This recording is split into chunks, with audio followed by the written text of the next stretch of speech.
May adlaw, katawhan sa Dios sa Archdiocese sa Osamis, sa ngalan sa atong talahuron nga Arsobispo, Archbishop Martin Sarmiento Humuad, ug uban sa mga kahugpungan sa mga kaparian sa tibuok lokal nga simbahan sa Osamis, kini nausab ang inyong amigo higala, Father MJ Samonte.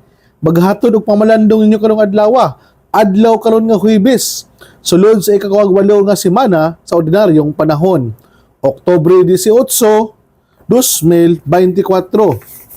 Ang ebanghelyo na atong pamalandungan karon, atong pagkakutloon sa ebanghelyo sumala ni San Lucas.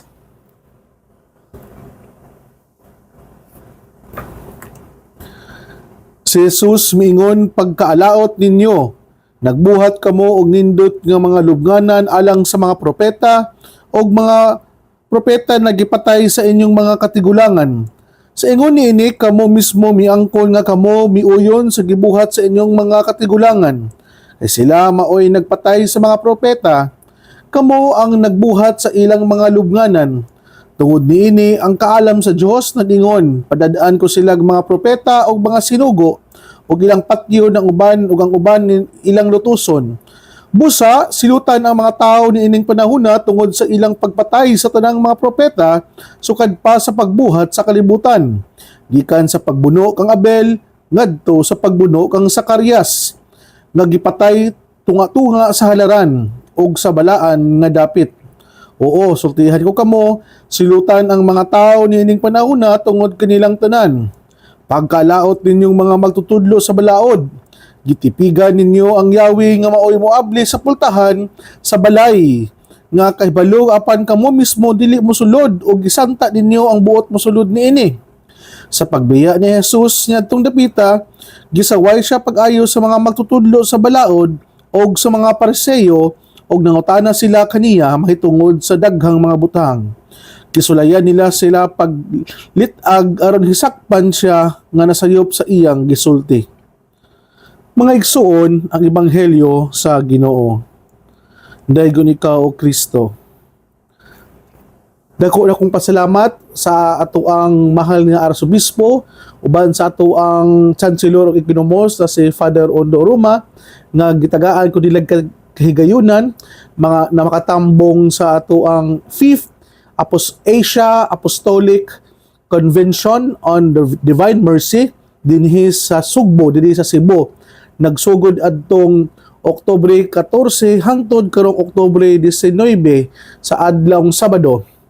Karon adlawng Huwebes na sa dili pa ako moadto sa amo ang seminar, gitugutan mo na nako na mo hatag ni ining pamalandong nga ipadayag nako akong dakong pasalamat sa pagsalig sa tuang mahal na obispo. Salamat kay Bishop na imo kong gipadala diri, nasama sa imong ingon na kiniunta makatabang nga nako to be more emphatic na mubati o mas papalalamuan pa nako ang pagpangalagad sa tuang mga igsuong masakiton diya sa ato ang ospital isip chaplain sa tuang lokal nga simbahan sa Archdiocese sa Osamis. Ako ang pagtimbaya usab sa mga nagsaulog silang mga birthday, silang mga anniversary karon. Congratulations and more birthdays to come, and naot pa unta nga mintras nagkadugay ta aning kalibutan na mas makita pa nato ang kahulugan sa tuang pagkatao ug sa tuang pagpangalagad ug pakipagrelasyon ngadto sa uban. Kita gipakatawa din kalibutan na dili lang para sa tuang kaugalingon, kita gipakatawa usab para for a certain meaning and purpose and for a certain mission that we need to fulfill for the greater glory of God. So karon usab ato ang gisaulog ang paghandom sa usa ka batid nga bishop and martir sa simbahan na si Saint Ignatius of Antioch. Na matud pa sa na si Saint Ignatius of Antioch na converted to Christianity and eventually became a bishop of Antioch in the year 107. Abot pasabot mga igsuon kaniadto nga during the time of Emperor Trajan visited Antioch and forced the Christians there to choose between death and apostasy. Usa ka heretical teaching na gipapili sila. So miagi og pangpangduto sa ato ang mga igsuong Kristiyano kaniadto. So usa niya na si Saint Ignatius of Antioch na Ignatius would not deny Christ and thus was condemned to be put to death in Rome. Mabitaw na Ignatius' great concern was for the unity and order of the church. Muna ang dako kanyang nahimong tampo sa tuang simbahan. So even greater was his willingness to suffer martyrdom rather than deny Christ. Nindot kayo nga pahinumdom, nindot kayo na example na living testimony ang kinabuhi ni St. Ignatius of Antioch, na bisan pa man siya patyon, bisan pa man siya lutuson, bisan pa man siya muagi og kasakitan, para lang na ipadayag ang iyang pagtuo sa pagkakatoliko, pagkakristyano o sumusunod ni Kristo, andam niyang ihalad yang kinabuhi rather than to deny Christ in his life.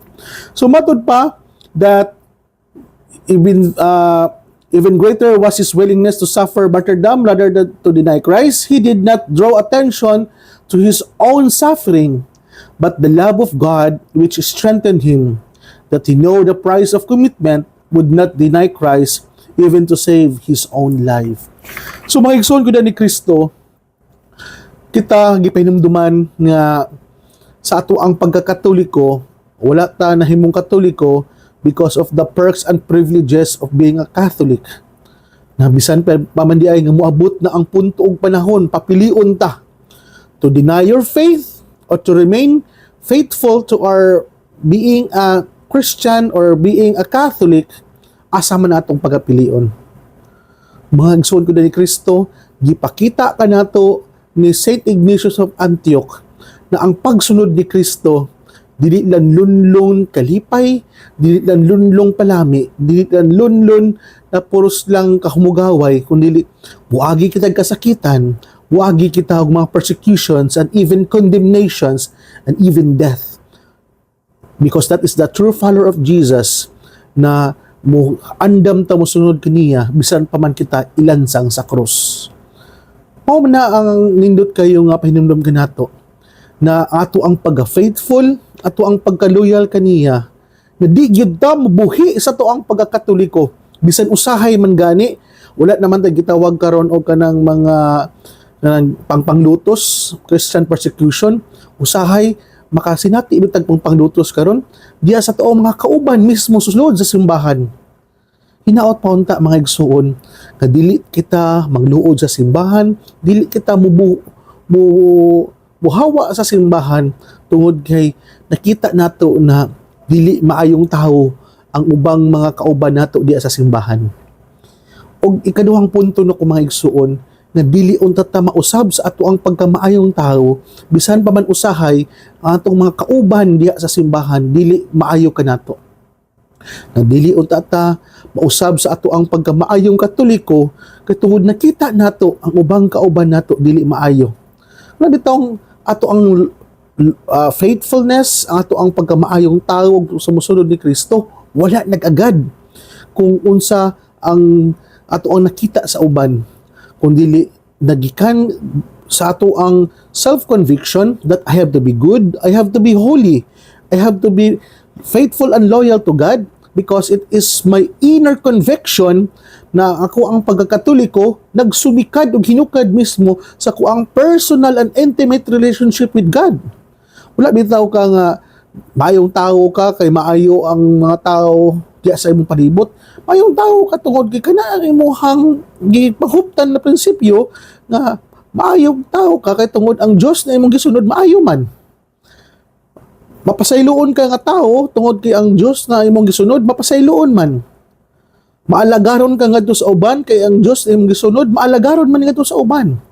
Ug labaw sa tanan, pahigugmaon kang tao tungod kay ang Dios nga imong gisunod, ikaw una man niyang gihigugma. Watay laing model dapat sa ato ang pagtuo sa pagkakatoliko. Dili dapat ang atong mga matawag nato nga mga church leader, dili dapat ang atong kay kung ang ato ang mga mahimong modelo, kanilang ato ang mga religious leader nga maoy usahay maoy nahimong stumbling block usahay sa ato ang pagtuo ug pagsunod ni Kristo, na usahay tao ra man sila god, mga dagma man pud sila, makasala man pud. And kung sila atong himong modelo, ma-skandalo ta, baka mo ay hinundan noon na mabugnaw ang ato ang pagtuo o pagsunod ni Kristo. Nga ako man nang-giingon sa inyo mga igsoon ko ni Kristo. Kaya mo man guni ang connection sa ato ang ebanghelyo karon na gisaway ni Jesus ang mga gitawag bitaw nato na mga magtutudlo sa balaod o mga Pariseo kay tungod pagkalaot ninyo mga magtutudlo sa balaod ningon si Jesus gitipigan ninyo ang Yahweh nga maoy mo abli sa pultahan sa balay sa kahibalo apan kamo mismo dili mo sulod sa gisanta ninyo nga buot mo sulod niini. Nabitawng mingon kita nga kita mga Katoliko, kita mga lagad sa simbahan, dili basin nato usahay no nga ipakisigarbo gyud kay nato nga kita mga na lumilihok gyud sa simbahan. Masagdan ka nato na mukaingon sila nga kita di ay nahimong testimonya ato ang kinabuhi, nahimong living witness ato ang kinabuhi, dili tungod kay gisulti nato ang ato ang tinuan, kundi pasagdaan nato na ang ato ang buhat mo'y musturya gadto sa uban. Ngano ako man nasulti sa inyo mga igsoon ko ni Kristo. Kana bitawng moadto ko sa mga lugar nga walay nakailan ako nga pari. Ano bitaw nindot kay paminawon bitaw na you gain respect and you gain nga gitahod ka, kitagaan ka o pagtagad dili tungod kay pari lang ka. Kundi ang respeto na imuhang na tagamtam o na kuha, kundi nakita nila nga you deserve this respect from them na ay mo pakipaghalubilo, ay imong pagtagad kanila, ang imong pagpaginabuhi uban kanila na gitagaan kanila og pagtahod o paghigugma tungod sa imong pagkamaayong tao. Ano ko man nasulti sa inyo maigsoon ko ni Kristo? Bago ko na ordinahan sa pagadiakono, 1 year ko na assign sa Tawi-Tawi. Out of 5% nga Katoliko dadto, kami lang ako uban ang ato ang school director nga Oblates Mary Immaculate OMI, then pipila ka mga ginagmay lang nga mga Christian community. Kabulo mo, bisan pa og 95% nga na mga Muslim o mga igsoon natong mga gitawag sinama. Na-feel yun na ako nga dako ang ilang pagtahod kanato. Dili tungod kay mga VIP ta dadto. Dili tungod kay kami mga mo'y tag-iya sa eskwelahan na mga OMI ato ang mga Katoliko, kundi nakuha na to ang respeto sa ato mga igsuong mga sinama o mga Muslim tungod kay we learn to dine with them, we learn to live with them in harmonious way nga kung naay kasal gani nila mutambong man mi, kung naay mga ritual practices nila mga isip mga Muslim mo saksi pud mi, kung naa sila yung mga bitaw nila o kanang mga diwata kanan basta kanang mga unsa pud nila mga kultura o tradisyon o kanang ilahang mga pagpakinabuhi amo man girespeto. Mauna kung kita pod magpatukar gabi ka na bitawng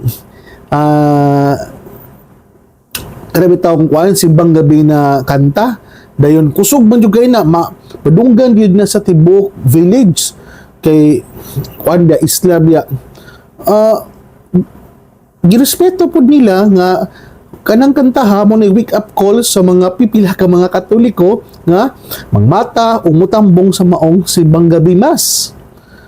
Mo bitaw makita bitaw nato ta mga igsuon nga wala na mo gi-impose ang pagkakatoliko na ma-convert sila kay nang eskwela biya sila sa Notre Dame School nga tag-iya mga Katoliko. No, ang bag-ong pakipaghalubilo di karon sa ato ang mga igsuon is no longer to na i-impose nimo ang imong pagkakatoliko, no longer na imuha yung ipugos nimo nga mao ni ang imong tinuan, kundi nga ipakita lang nimo nga ikaw respeto kanila, ikaw nagtahod pud sila kustombre og kanang tinuan og silang pagpanginabuhi, sabot na sa ilahang mga tradisyon, ikaw pud you gain respect because you are a respectful person. Hanabi taong usahay na ay mga tao nga makaingon bitaw nga ay pari ni, not because gisulti nimo.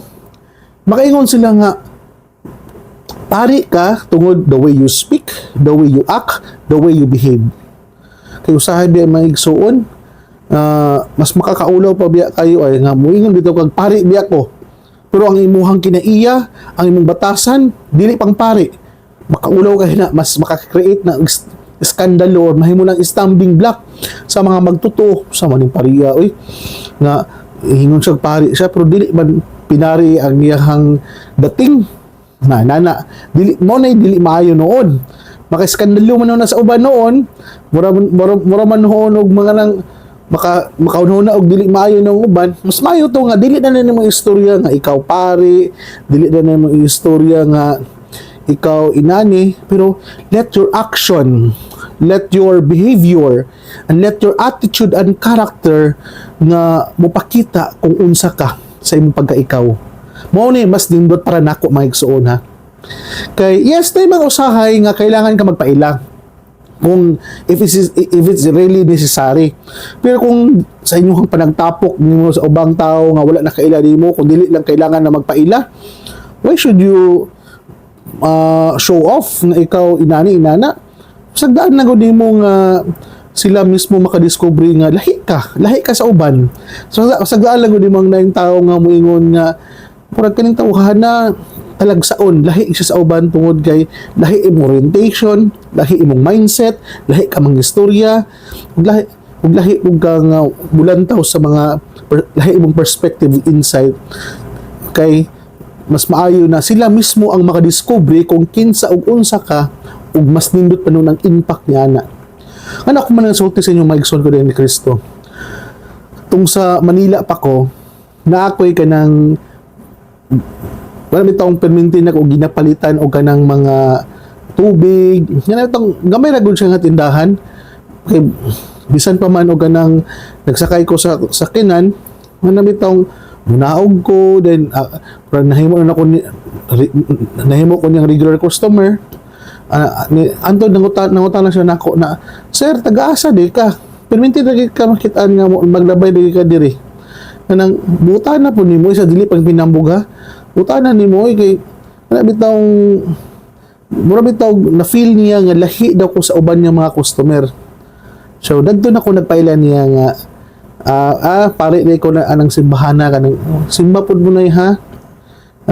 Mura bitaw ngadto kana bitaw sila mismo bitaw makapangutana kinsa ka ni siya no nganong man inani ni siya nang ayaw tuguti nga ikaw mo show off o mura kag kana mitong ipaila gid nimo unsa kinsa ka, lahi mo na siya og dating noon. So simple lang ko ang hinumdum karong adlaw maigsoon ko na ni Kristo nga dinhi sa tuang convention ginamo karon, wala man ko nagsuot og clerical, nagpolo ra man ko, pero kana bitawng dawita makipagdeal sa tuang mga kauban nga wala kilala to nga pari nang mo hatag kita og respeto sa mga taxi driver, sa mga security guards o sa tanang mga tao na kasalamuhan nato na kung kinsa og unsa ta sa ato ang daladala na pagkakita. Ang punto na kung maigsuon na hinaot pa unta nga dili lang ka na nahimong katoliko tungod kay nakaila sila nimo, tungod kay na kabalo sila kung unsa ka, kundi ang imong pagkakatoliko nailhan man ka o wala, nakabalo man sila, nasayod man sila o wala, pero ang imong pagkamaayong tao ka tungod kay maayong tao ka. Anana lang. So naot pa unta nga sa to ang pagpadayon ni atong pagkinabuhi aning kalibutan na mayong nahimo kitang mayong himplo ngadto sa uban, dili tungod kay gi-expect nila nga kita mahimong maayong tao ngadto kanila tungod kay sa ato ang mga titulo. Nahimo kitang mayong himplo kanila kay tungod kini ang dapat ug kini mo'y na ato ang natural na pagkakita. Wala lang maigsoon. So sa dili pa nako tapuson ng ato ang pagpamananong karong adlaw, hayaan niyo po ako na batiin ang ating mga kaibigan po na galing pa diyan sa Cainta at San Mateo Rizal, from Tita Barira and family, Tita Patruas and family, Ate Marilis Vargas and family,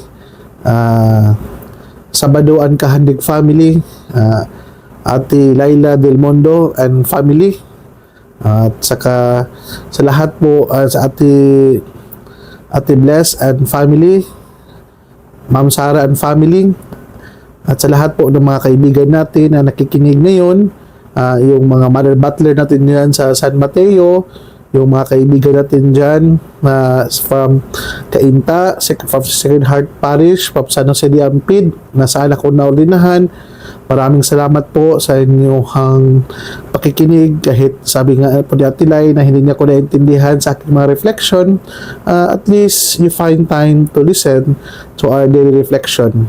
So find time to comment, and kung saan man kayo ngayon, saan man umabot yung reflection namin, para po alam namin na ma-recognize at masama namin kayo sa greetings natin dito sa ating daily reflection.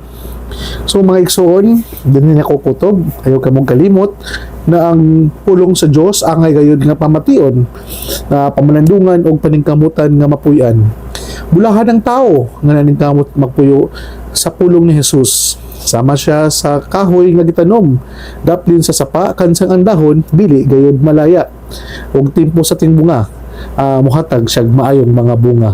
Hinaot pa unta kakining tanan na atong nadungog gipamalandungan atoan kining paningkamutan sa pagkinabuhi, ug kini magamit nato sa atoang gitinguha nga ang giharian sa langit na gipangandoy sa matag binunyagan. Magsoon ug maanausab sa pangama sa atong mahal na Birhen na si Santa Maria, gitawag natong misamisnon og Birhen sa Kuta. Ang Dios magapanalangin unta kanimo sa ngalan samahan sa Anak Espiritu Santo. Amen. Mayong adlaw mga igsoon, o God bless.